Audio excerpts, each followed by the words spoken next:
Today on the podcast, we have a very special guest. Steven Petrow is the author of the new book, Stupid Things I Won't Do When I Get Old. He's an award-winning journalist and book author who's best known for his Washington Post and New York Times essays on aging, health, and civility. He's also an opinion columnist for USA Today, where he writes about civil discourse and manners. Steven also had a 2019 TED Talk, 3 Ways to Practice Civility, and it has been viewed nearly 2 million times and translated into 16 languages. He's a much sought-after public speaker, and you're likely to hear him when you stream NPR or maybe a TV network. In today's interview with Steven, we dive deep into aging, our own personal lives, the important role of intergenerational relationships. We talk about mental health concerns like depression and suicide, about the importance of finding balance and resilience in aging. He reads an end-of-life love letter that was in his book and talks about how to respond when someone makes an ageist gaffe. I can't wait for you to hear this episode. So let's get started.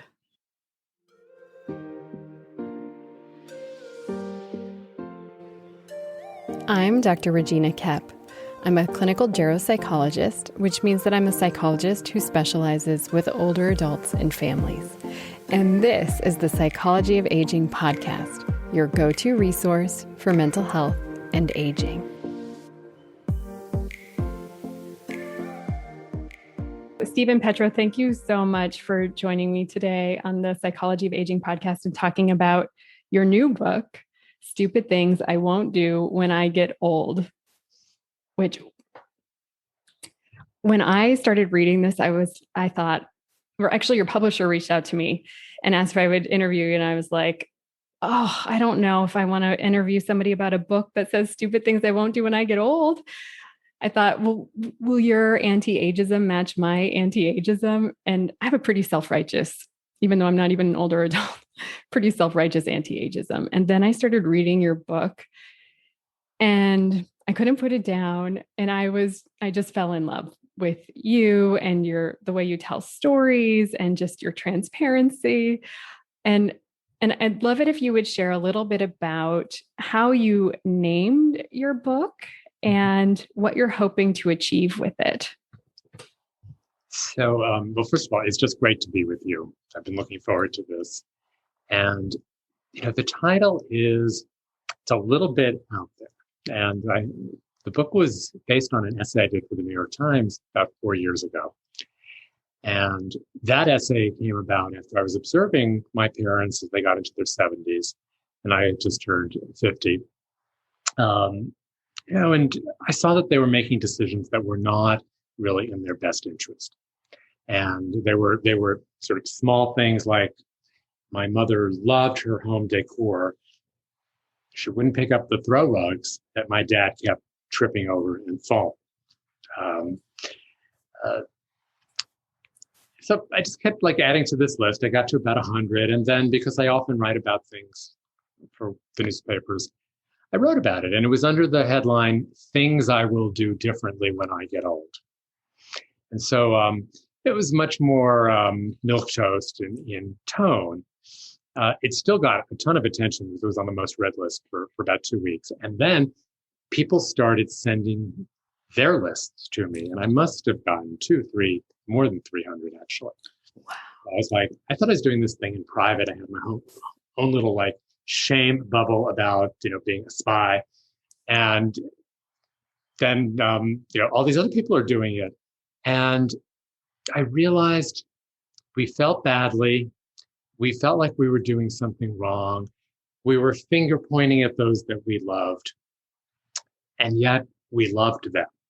And, so I use my parents mostly here as the narrative arc of this book. And really as a way, in the moment, it was to try to help them make better decisions, less stupid ones. And for me, as I got to that point, and I have to say, yesterday, I was supposed to be moving some furniture in this cabin that I'm staying at, and my friend didn't show up. So, hey, I did it by myself. Hey, stupid. My back is all tweaked out, and I've got my cushion here. But so one of the main points of the book is try to be a little bit more aware, try to be a little bit more mindful about the decisions that we make on such a frequent basis that that can impact how we feel about ourselves, how we feel about our lives, and especially as we get older. So and then the title itself was it was written by a committee, and everyone loved this as soon as the first person said it. And I was kind of dragged in slowly because, I write a lot about civility and treating people with respect. And one could argue this is not the most respectful title. And in fact, when I first started promoting the book, a friend of mine who's a gerontologist, she said, Steven, I love you, but this title, this book, this doesn't sound like you. And I said, believe me, when you read the book, you'll see that Steven wrote the book. And so that getting us to a place where we can use humor to talk about these topics that are really hard. Oh, and you do it so beautifully. What I love so much is that you say what you won't do, and then you say you use your parents, but you also use yourself, and then you put yourself in the sort of hot seat and share, okay, I'm not going to do this. Like, I'm never going to dye my hair. Right. And then you dye your hair, and then it's a big fiasco.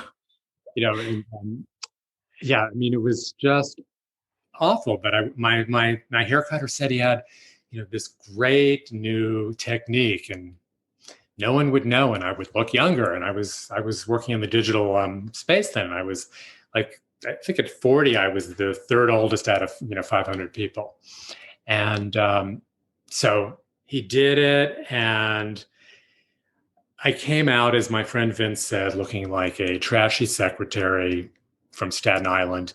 He meant no disrespect to either secretaries or to the borough of Staten Island. He meant to sort of get me to say, what did you do, Steven? And I had sort of fallen prey to what especially a lot of guys do, which is they think, they think no one will notice. And then, you get like a total dye job, inadvertently or advertently, and you've really done something that's counterproductive. So I was doing a video shoot like in 2 days. I was going to New York. I went to a color correction specialist, spent a lot of money. Anyway, it was a really good lesson in either going to a better hair colorist or starting that process of self-acceptance of who I am. And this is my real color. Sometimes I use that gray for men stuff or whatever, but it looks great. Old habits die hard. So I do put myself in the book in a vulnerable way too, because I really thought it would be unfair to just say, oh, mom and dad, you were dumb for doing this, and because we all do it, and that's kind of the point. Oh yeah. What you do so beautifully in the book is say, this is one stupid thing I'll never do. And then you do it and you learn the lesson from it. And then you're sharing these lessons and gifts really with all of us. Mm-hmm. You have this, you say, I'll never be afraid of falling, or something like that. And then you go surfing and you're terrified of falling in the water. And, you have all of these examples of, or I'll never lie about my age. And then you get a divorce and you start dating and you lie about your age, and then you want to fix it. And the system, the online dating system, won't even let you change it. Like, can you change it now? Has that corrected?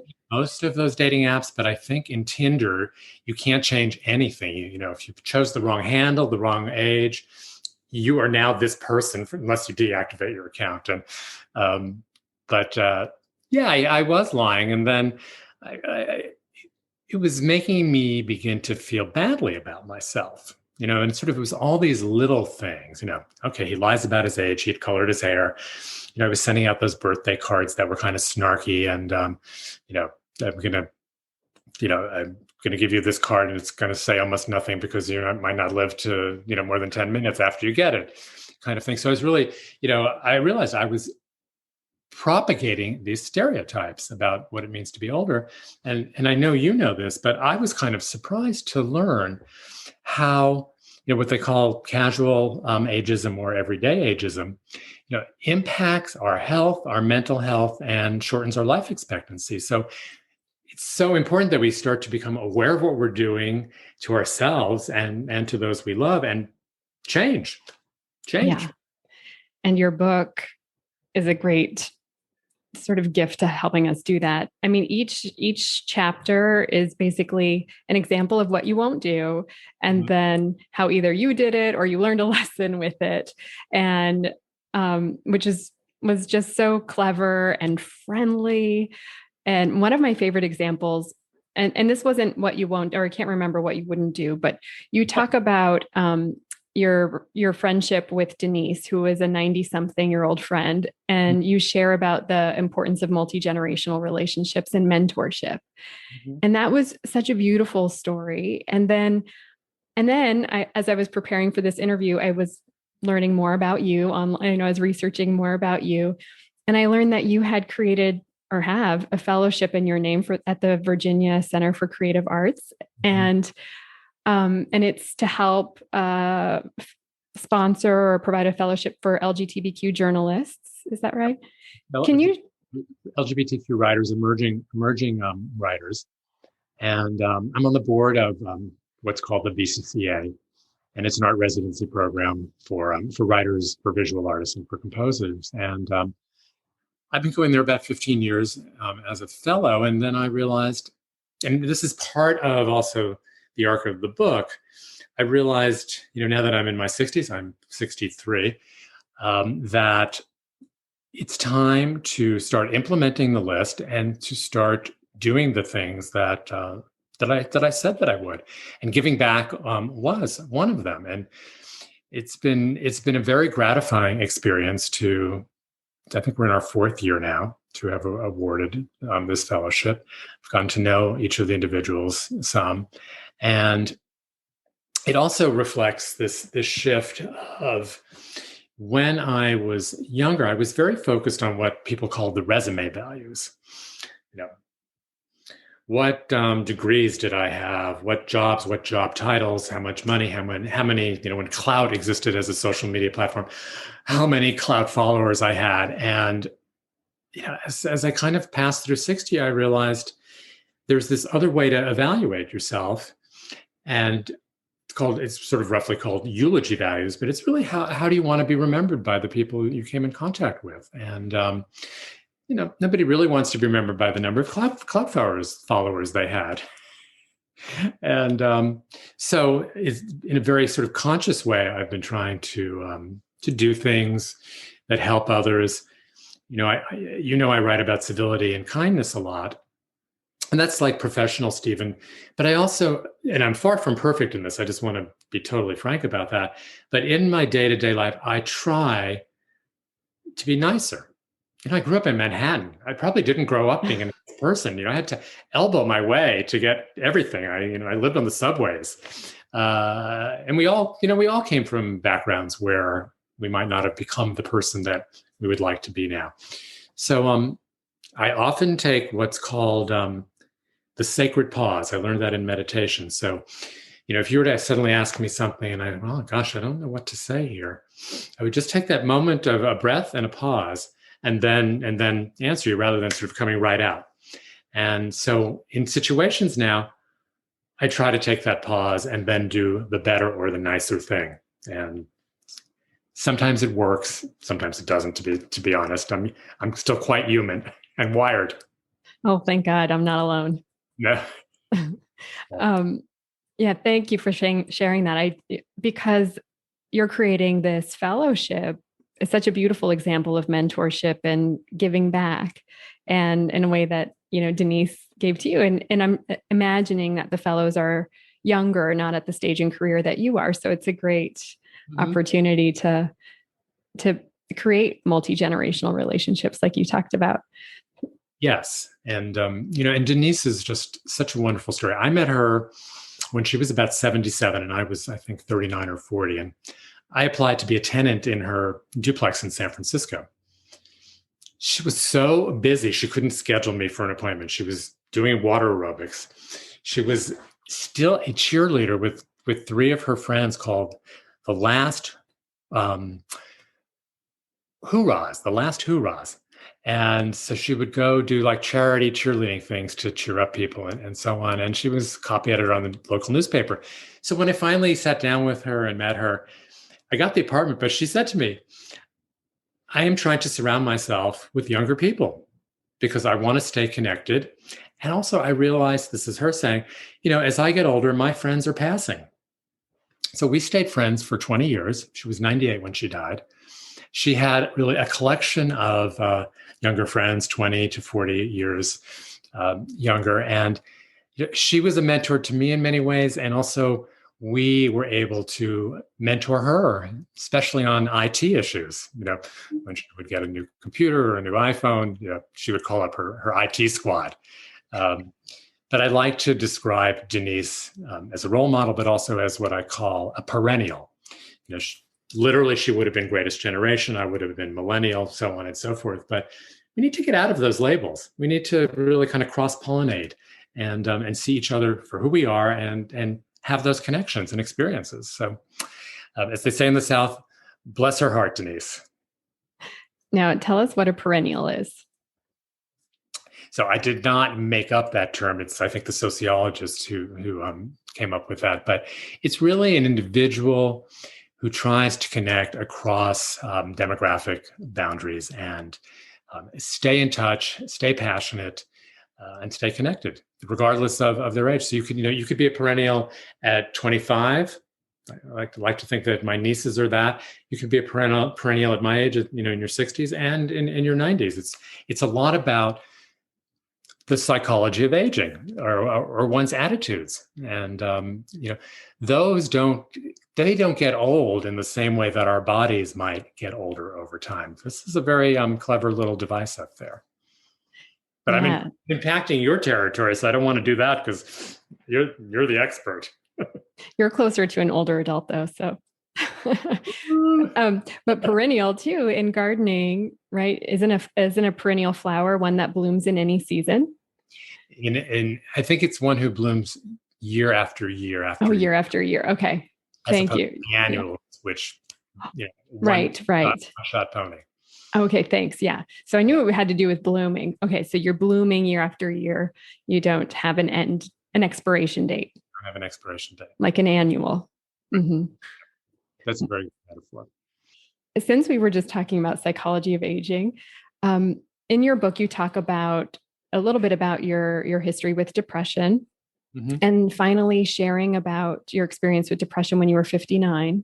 Mm-hmm. And even though you'd experienced it, I think since age 11, I think you had written about. Can you share a bit about one of my goals with this podcast is to help people and families who, to kind of shed some of the stigma and shame around reaching out for mental health, especially for older adults who are too often left out of a conversation around mental health, engaging in mental health care, or talking about mental health concerns. Would you be open to sharing about your life with depression and how you managed it and what inspired you to sort of share about your mental health? I'm going to answer a little more broadly and then be more specific. I suppose if I have a secret sauce to what I write about, it is using various aspects of my life to connect with others and to say it's okay to suffer from depression or to have had cancer or to have sexual dysfunction from time to time. Those are all topics that I've written about. And, and with depression, and especially with men, it's a really hard topic for guys to acknowledge. The symptoms are often very different than for women. And with all due respect to your profession, many professionals don't understand that. And I had a very good friend who died by suicide. I guess this was 5 or 6 years ago now. Mm-hmm. And I had never known that he was depressed, nor had his family or friends. And that was because he never talked about it. And we talked about so much. And I thought, this door has been opened for me a little bit to see the deficit when you don't talk about this kind of pain that people hold.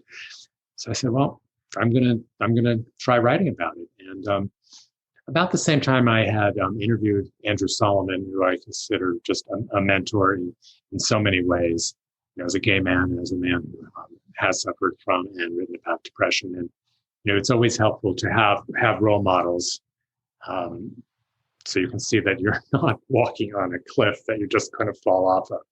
And that was published in the Times, and I was very gratified by the number of people who wrote me privately to say, "You've made it okay for me to say Me Too."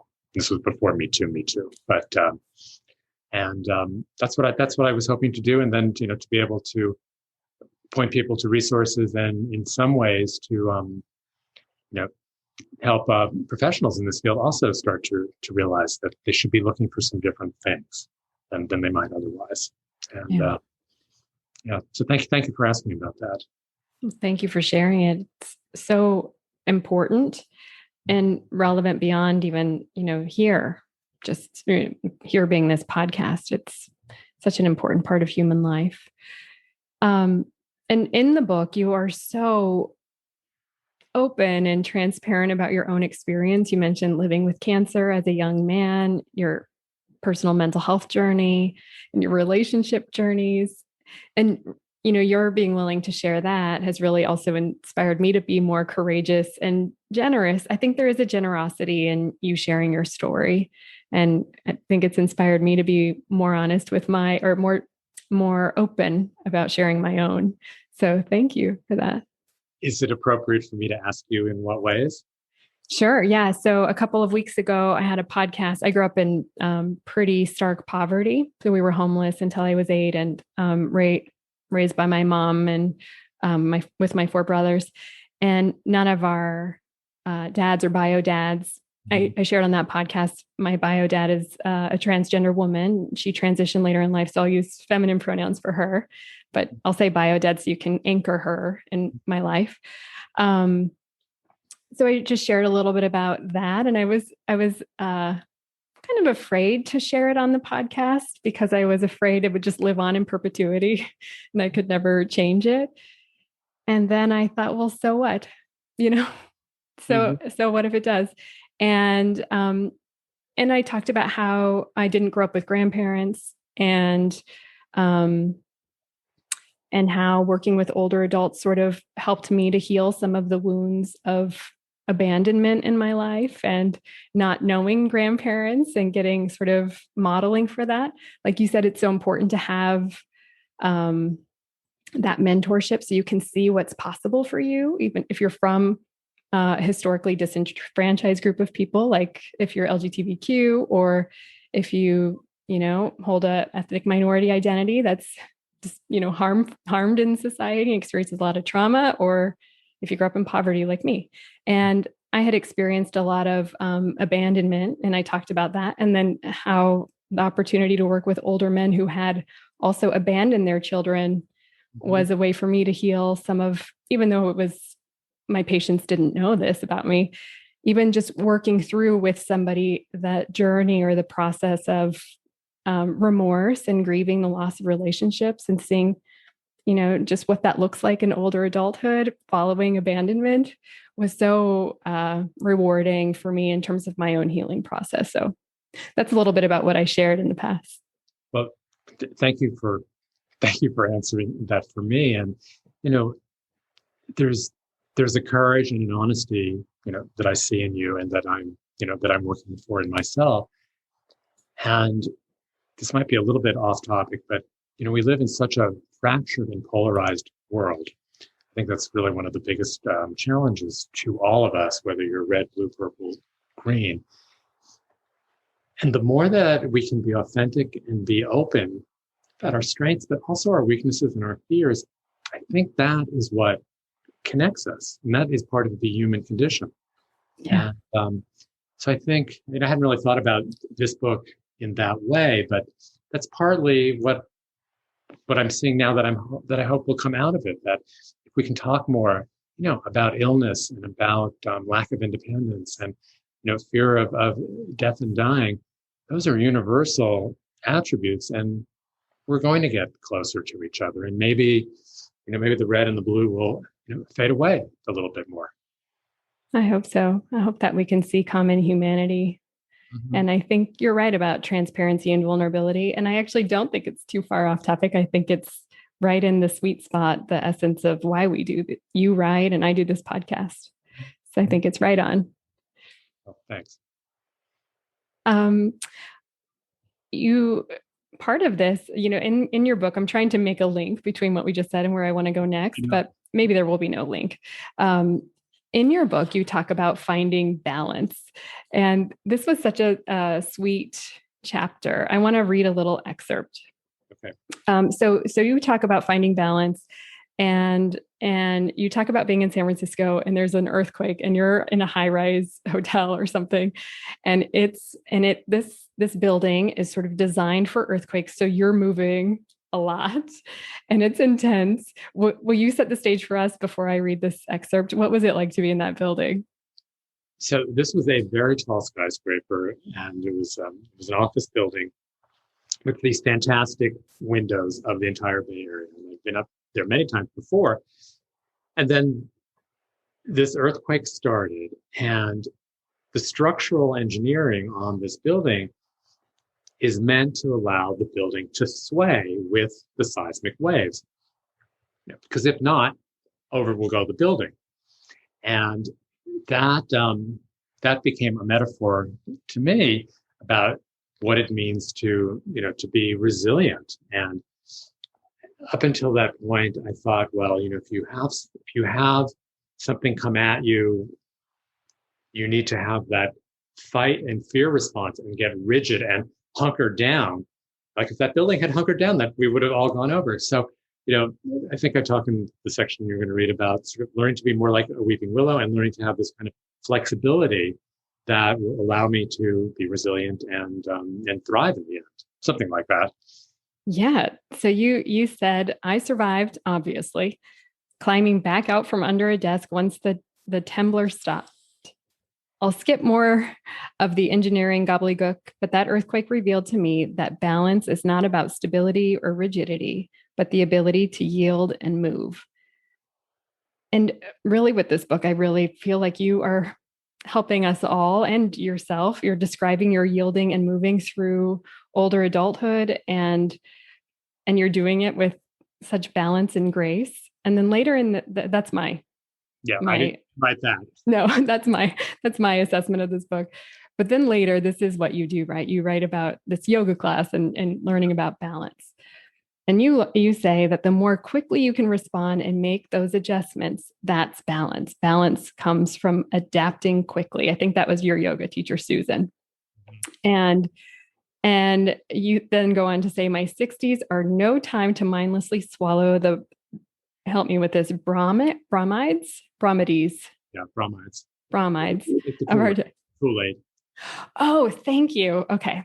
Let me back up. My 60s are no time to mindlessly swallow the bromides of our day, which I've learned can be as unbalanced a diet as any.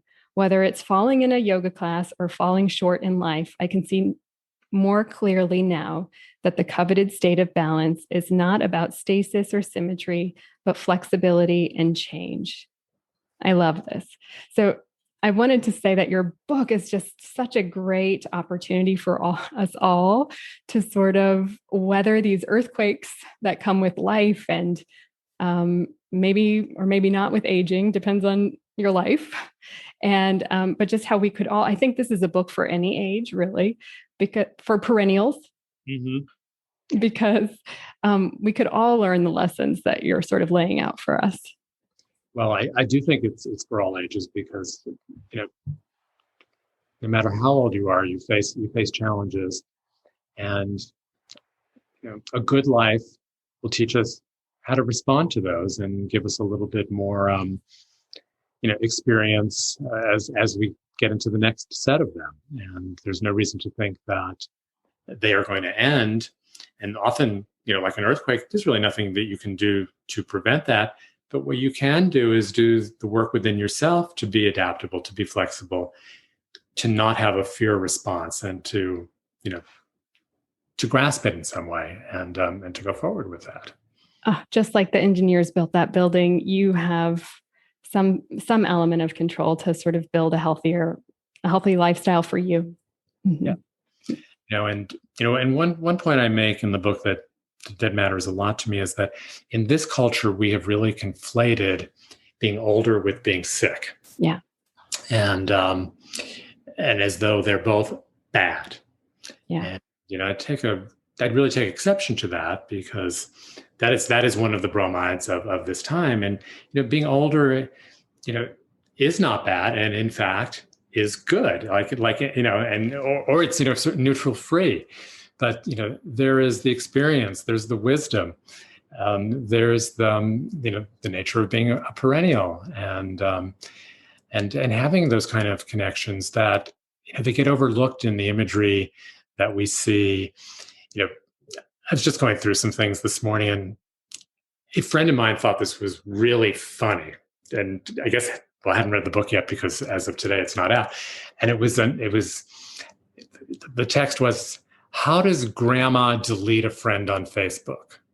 And then the image is her iPhone, and she's got the whiteout, and she's, and, I thought, that is so not funny. That is so mean, perpetuating, the stereotype that anyone over 50s, a nincompoop when it comes to technology, and, and so on. And it's not as though, I have a really good sense of humor. And so I could see where somebody thought that, was funny, but we need to look a little bit deeper at these things as well, and see there's subtext, and, there are stereotypes, and they're actually wrong and hurtful. Yeah. Thank you for saying that. Yeah, I was just calling my husband out today on our walk, not about that specific example, but another one that I won't go into. And he received it. Not going there and never get in the middle of marriage. At the end of your book, there's a section, Stupid Things I Won't Do, at the end. And I want to talk about a chapter that you have entitled, "I Won't Die Without Writing Letters to My Loved Ones." In this chapter, you share about your friend Jackie and her letters to her 19-year-old son. But just a minute ago, we were talking about resilience. And here you have such a perfect example of resilience. You said once she understood the road ahead of her, so she was dying of cancer, she took charge of her future. And I think that's such a beautiful example of resilience. She knew she had a deadline, and she took charge. She was empowered and resilient. And it's, I think, a message we could all use. But these letters to her budding filmmaker, were just so powerful. I was like, Steven, I think you might need to write me a letter before we end the interview. I think I'm going to need a little holding. Can you share a little bit about your relationship with Jackie and these letters? Yeah, Jackie and I went to Duke together, so we were contemporaries. And she married a very good friend of mine, Doug Zinn, and they had 4 kids, 3 boys and a girl. And I think it was around when she was 55, she was diagnosed with brain cancer. And she did everything possible, all out, numerous opinions.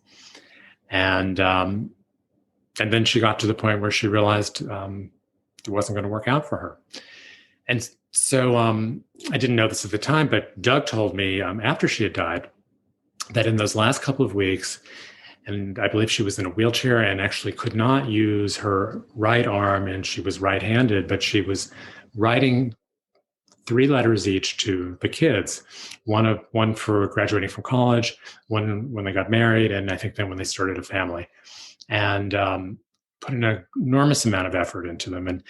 And so Jerry kindly shared his first 2 letters, and he's only received the first 2 letters. And so I'm just going to read a paragraph here, but so that I want everyone to imagine this the way I saw them, which is she had perfect cursive handwriting, blue ink on white lined paper. And so there's so much personality in her handwriting as well. And it really matched her overall. So, dear Jerry, my budding filmmaker, I know you have a lot of emotions running through you. as I did when my father died. But I was much older than you at the time, so I really can't begin to truly comprehend what you were feeling. I am so incredibly sorry that I had to die while you were so young, and I assume it sucks for you. Perhaps you can use some of these emotions and feelings in your upcoming works, assuming you continue to pursue film. And then she added one thing here. Let me assure you that I did absolutely everything I could to stay alive for as long as possible. I know you realize that having been with me at many of my treatments or tests, plus the acupuncture, tons of praying I also did. But for some reason, I just didn't make it as one of the chosen ones to be cured. But because of what I did, I'm sure I lived much longer than if I hadn't been in good shape to begin with. And she goes on, and then she just signs it, love, Mom. And I know how much this letter has meant to Jerry and his siblings, their letters. But we live in denial of the future, and she saw the future coming at her. She realized she was unable to do anything more with that. She stepped up, she stepped in, and she left a beautiful legacy to last over time. As you were reading that, I was just so tearful. I think it's a letter to Jerry, but it's also a letter, I think, to all of us, and just how relationships live on, and the importance of these bonds and how to foster them even in end of life. It's just so beautiful. Okay. So now final question. Since you are an advice and etiquette columnist and expert on civility, what is the etiquette around calling someone out for being ageist? So what is the etiquette for criticizing someone who is ageist? Yeah. So say you're on a walk with your husband. Someone else's husband. Or say you're at a dinner party or in a conference room filled with colleagues, similar levels. What's the etiquette for calling out an ageist comment? So I love that question, and I've never been asked that question before. So, I think it's all about respect, even if someone makes a gaffe. And I'm going to say it's a gaffe because in my experience, very few people are purposely trying to hurt someone or some group. We do it, and I say we because I do it too from time to time, we do it inadvertently. And, so my advice in this situation would be, don't make a big deal out of it in the group. Take this person aside, take your husband aside, and, and explain, do a little bit of education, why that language might have been problematic, how others might have heard it. And also address the intent question, because often people will say, well, I didn't really mean to do that. And I believe that. But we also need to be thinking more, how do people understand what we do, what we say? And we're responsible for that. So that's how I would. And I think ageism is often, it's not seen. We're very clear these days, well, this is racist, or this is homophobic, transphobic, misogynist. Ageism is still kind of acceptable.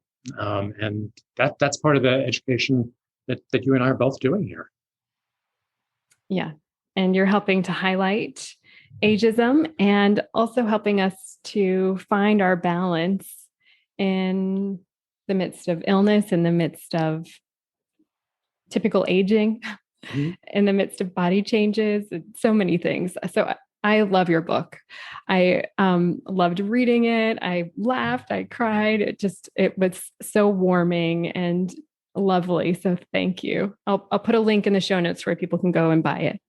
Well, it has been a pleasure to be with you today. And I thank you for reading the book so closely, and also for the background that you bring to this conversation. It really matters. It really deepened it. And I appreciate that so much. Thank you. All right. That's all for today. If you like this episode, be sure to subscribe and leave a review wherever you listen to podcasts. It really does make a difference.